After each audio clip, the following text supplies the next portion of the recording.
vazio interior mesmo cercado de tudo. Por quê? Mesmo cercado de pessoas, compromissos e conquistas, ainda sentimos um vazio que ecoa dentro de nós. É uma pergunta incômoda e, ao mesmo tempo, extremamente comum. Você pode estar no meio de uma conversa, de um evento, até de uma conquista profissional e, subitamente, sentir como se não estivesse realmente ali, como se faltasse algo essencial. Carl Jung nos alertava para isso. O vazio não nasce do mundo exterior. Ele surge da desconexão com aquilo que nos constitui por dentro.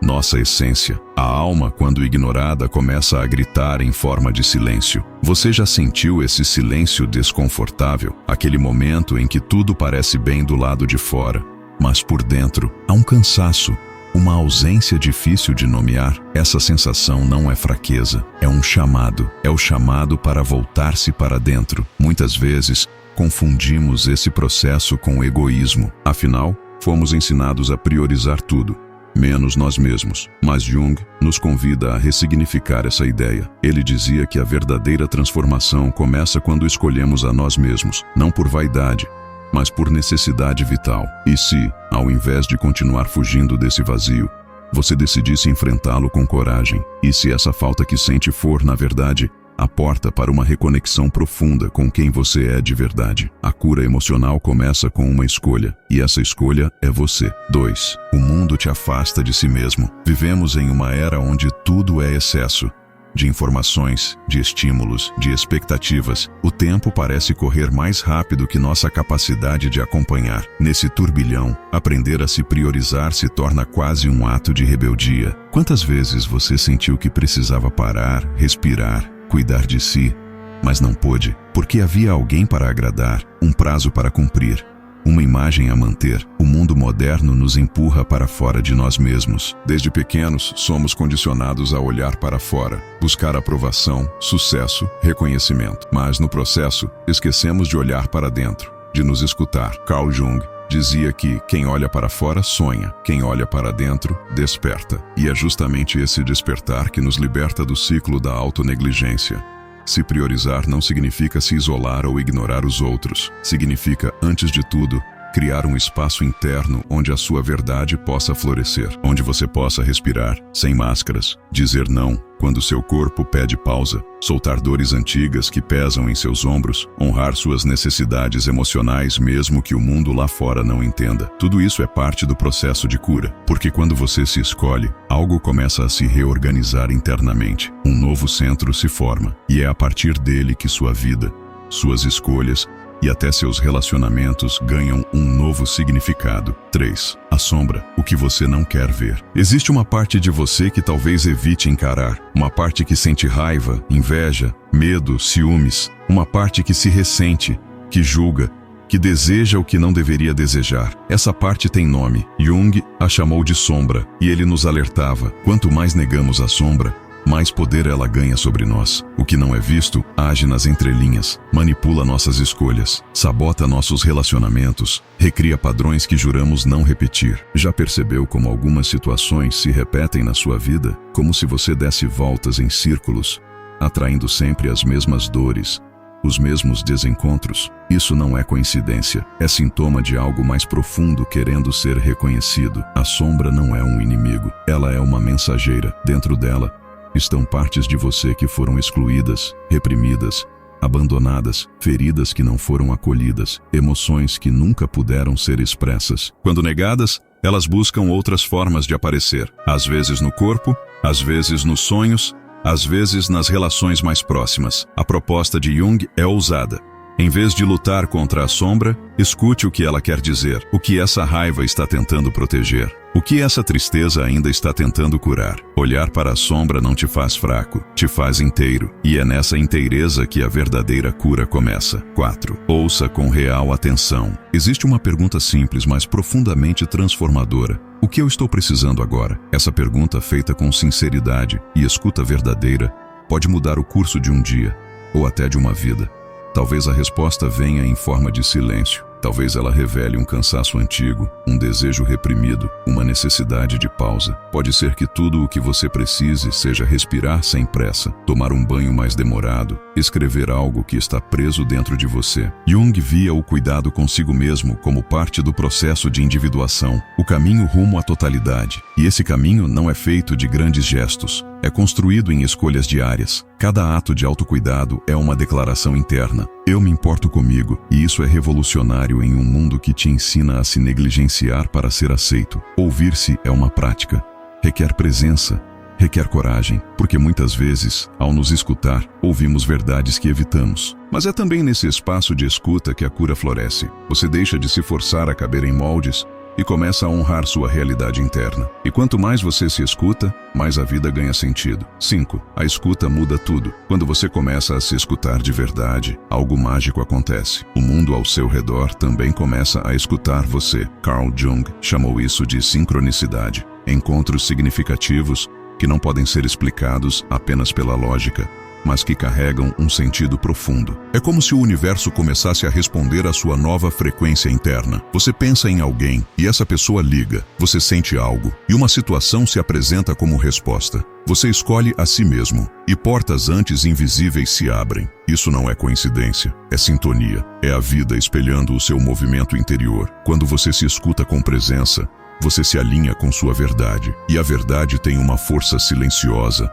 mas poderosa. Ela atrai, organiza, conduz. A escuta profunda não apaga os problemas, mas ela muda sua posição diante deles. Você deixa de lutar contra a corrente e aprende a nadar com mais consciência. E nessa nova postura, surge um tipo de paz que não depende das circunstâncias. Uma paz que nasce da presença, da aceitação, da reconexão com o que é essencial. 6. A cura é lenta e sábia. Vivemos pressionados por resultados rápidos, mas a alma tem outro tempo. Ela não se apressa, ela precisa ser sentida, respeitada, compreendida. E a cura que realmente transforma não acontece da noite para o dia.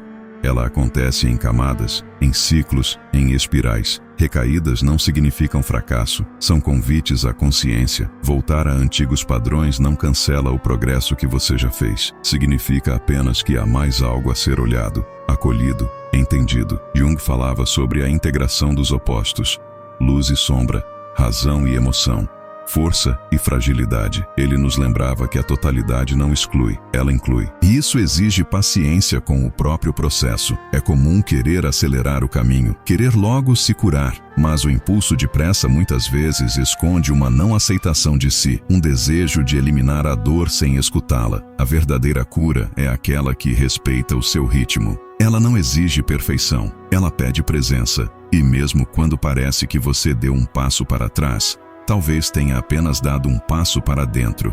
E esse, na maioria das vezes, é o mais importante. 7. A leveza da autenticidade. Existe um peso invisível que carregamos quando fingimos ser o que não somos. Quando sorrimos por obrigação, quando dizemos sim, querendo dizer não, quando escondemos emoções para parecer fortes. Esse peso, ao longo do tempo, se transforma em cansaço existencial. Mas há um alívio profundo que nasce quando nos autorizamos a ser quem somos, sem máscaras. A autenticidade não exige perfeição, ela exige presença. É o compromisso de viver em coerência com aquilo que sentimos e acreditamos, mesmo que isso incomode, mesmo que nem todos entendam. Carl Jung dizia que o processo de individuação, o caminho da cura e do autoconhecimento, passa pelo resgate da própria verdade. E a verdade, quando é vivida, traz leveza. Nosso corpo responde a essa sinceridade. A respiração se aprofunda, os músculos relaxam, a alma se aquieta. Quando deixamos de esconder partes de nós, abrimos espaço para a inteireza. E é nessa inteireza que encontramos uma forma de existir mais suave,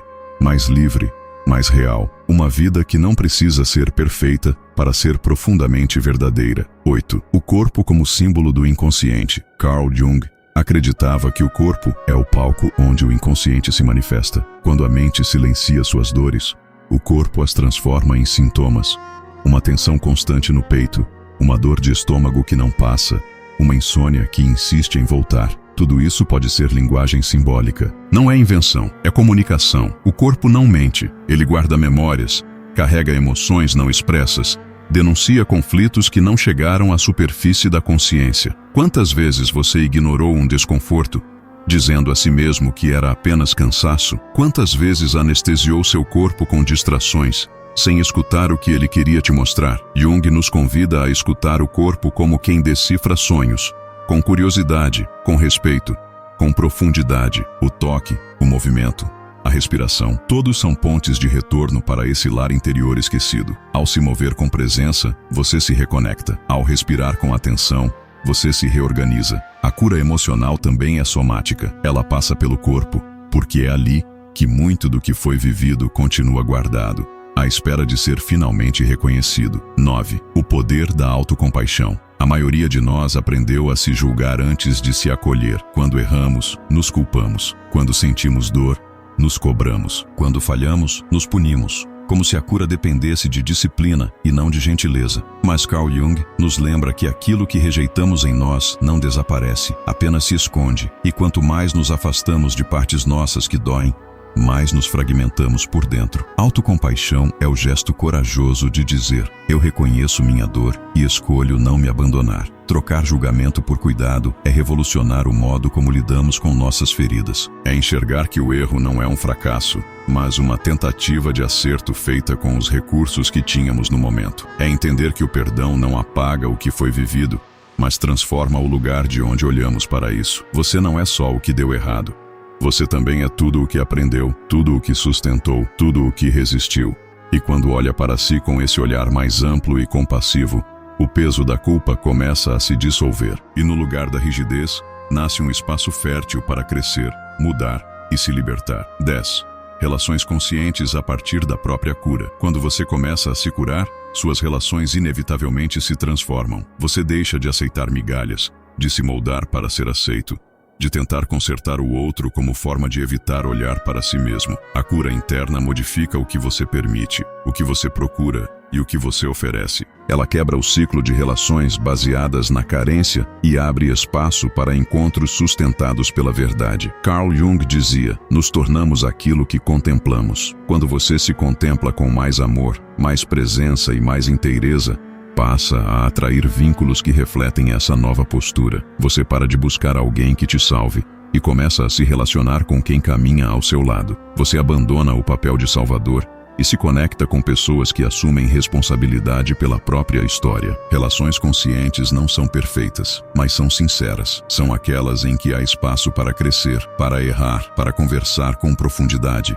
E esse tipo de relação só nasce quando você aprende a ser honesto com suas próprias dores e desejos. A cura emocional não te isola. Ela te prepara para amar de um lugar mais verdadeiro, sem máscaras, sem ilusões, sem dependência, apenas presença. 11. Ouça o que está além do som. À medida que você se cura, algo sutil começa a acontecer. Sua escuta se aprofunda. Não apenas a escuta das palavras, mas a escuta do invisível. Você passa a sentir a energia de um ambiente, o peso de um olhar, a intenção por trás de um gesto. Começa a perceber quando algo está desalinhado. Mesmo que todos digam que está tudo bem, essa sensibilidade não é fraqueza. É afinação com a alma. Carl Jung via o inconsciente como uma força viva que se expressa o tempo todo por símbolos, sensações, sincronicidades. Ele dizia que tudo carrega um significado e que o inconsciente não fala com lógica, fala com imagens, emoções e pressentimentos. Essa escuta sutil é como uma bússola interna. Ela te guia quando a mente se confunde. Ela te protege quando algo parece sedutor, mas não é verdadeiro. Ela te conduz ao que está vivo, mesmo que ainda não tenha forma. Ouvir a alma é um aprendizado constante, e quanto mais você silencia o ruído externo, mais ela sussurra com clareza. Estar presente é mais do que estar atento, é estar disponível para as mensagens que não vêm pelas palavras, mas pela vibração do instante. 12. Reconecte-se com sua criança interior. Dentro de cada adulto ainda vive uma criança que sonhava, que acreditava, que se magoou. Uma parte sua que não cresceu, mas foi esquecida. E é justamente nesse esquecimento que muitos dos nossos conflitos se enraizam. Carl Jung enxergava a criança interior como um símbolo do self, a totalidade do ser. Ela representa nossa espontaneidade, nossa intuição, nossa criatividade, mas também carrega as marcas das feridas precoces, rejeição, abandono, medo. Quando você ignora essa criança, você repete ciclos, mas quando você a escuta, algo profundamente curador acontece. Você começa a compreender suas reações, seus medos, seus impulsos com mais compaixão. Essa criança ainda espera por acolhimento, ela ainda guarda sonhos esquecidos, ela ainda acredita que é possível ser feliz sendo quem você realmente é. A reconexão com a criança interior não é um exercício de nostalgia, é um caminho de cura profunda, é resgatar partes suas que foram silenciadas para sobreviver, é permitir que sua alma volte a respirar com leveza, alegria e autenticidade. E quando você a abraça com amor e presença, toda a sua história começa a se reorganizar, porque finalmente você se torna o adulto que ela tanto precisou. 13. A cura é espiral, não linha reta. Existe uma ilusão comum no caminho do autoconhecimento, a de que a cura é uma linha reta, sempre em direção ao progresso, sem desvios, sem recaídas. Mas a alma não se move em linhas, ela se move em espirais. Às vezes, você sente que avançou muito, para depois, de repente, se ver tropeçando em velhas dores. Isso não é retrocesso, é a vida te oferecendo a chance de revisitar antigas feridas com uma nova consciência. Cada volta na espiral é mais profunda, cada reencontro com uma dor antiga traz a possibilidade de curá-la em um novo nível. O velho conhecido, aquele padrão, aquela angústia, pode até surgir de novo, mas você não é mais o mesmo de antes. Agora, você enxerga. Agora, você sente. Agora você escolhe diferente. Tropeços virão, dúvidas também, mas cada pequena escolha a seu favor, cada gesto de autocuidado, cada momento de escuta interna, vai reescrevendo sua história. O conforto do velho padrão é sedutor, mas é no desconforto do novo que mora a verdadeira liberdade, a liberdade de ser quem você nasceu para ser, e não quem aprendeu a ser para sobreviver. 14. Viva com presença e propósito. A vida só ganha real significado quando é vivida com presença. Não se trata de grandes conquistas ou momentos extraordinários, mas da capacidade de estar inteiro em cada gesto, em cada escolha, em cada respiração. Jung compreendia que o sentido da vida não está fora de nós, mas é algo que nasce da relação íntima com o próprio ser. É quando sentimos que nossas ações estão alinhadas com aquilo que somos, que experimentamos o verdadeiro propósito. Presença é sentir, é permitir que as emoções existam, sem medo ou repressão. É entender que a dor tem algo a ensinar, que a alegria pede espaço e que o vazio, por vezes, é apenas o solo fértil para uma nova semente interior. Viver com propósito não é seguir um mapa fixo, é aprender a ler os sinais internos, confiar no processo e se comprometer com a própria verdade, mesmo quando o mundo parecer seguir em outra direção. Emoções precisam ser sentidas para serem curadas. Silêncios precisam ser respeitados para que a sabedoria possa emergir. E a vida, quando vivida com consciência, se torna um território sagrado de transformação contínua. Estar presente é um ato de amor, é dizer sim ao agora, é permitir que a sua história se transforme, de dentro para fora. 15. Escolha você, escolha sua paz, escolha sua verdade. Carl Jung nos deixou um convite que ecoa até hoje. Se priorizar não é egoísmo, é sobrevivência emocional, é reconexão, é verdade. Nesse mundo barulhento, cheio de distrações, cobranças e exigências externas, escolher a si mesmo é um ato silencioso, mas profundamente transformador. É nesse gesto que você começa a se curar, não porque a dor desaparece, mas porque você para de fugir dela, porque você aprende a escutar, a acolher, a dar espaço para o que antes era reprimido. A reconexão com o seu mundo interno abre caminho para uma vida mais autêntica, mais presente, mais viva. Escolher você não significa excluir o outro, significa incluir a si mesmo na própria história, significa estar inteiro nas escolhas, nas relações, nos caminhos que decide seguir. E se você chegou até aqui, é porque já iniciou esse processo, já ouviu o chamado do seu inconsciente, já reconheceu que há algo dentro de você que quer respirar, expandir, florescer. Não desista de si, mesmo nos dias difíceis, mesmo nas recaídas, mesmo quando tudo parecer estagnado. Você é sua melhor possibilidade de cura. Sua presença é a resposta que procurava. E sua verdade, o maior presente que pode oferecer ao mundo. Se esse vídeo tocou você, inscreva-se no canal, deixe seu like e compartilhe com quem precisa escutar essas palavras. Que essa jornada continue, com coragem e com consciência.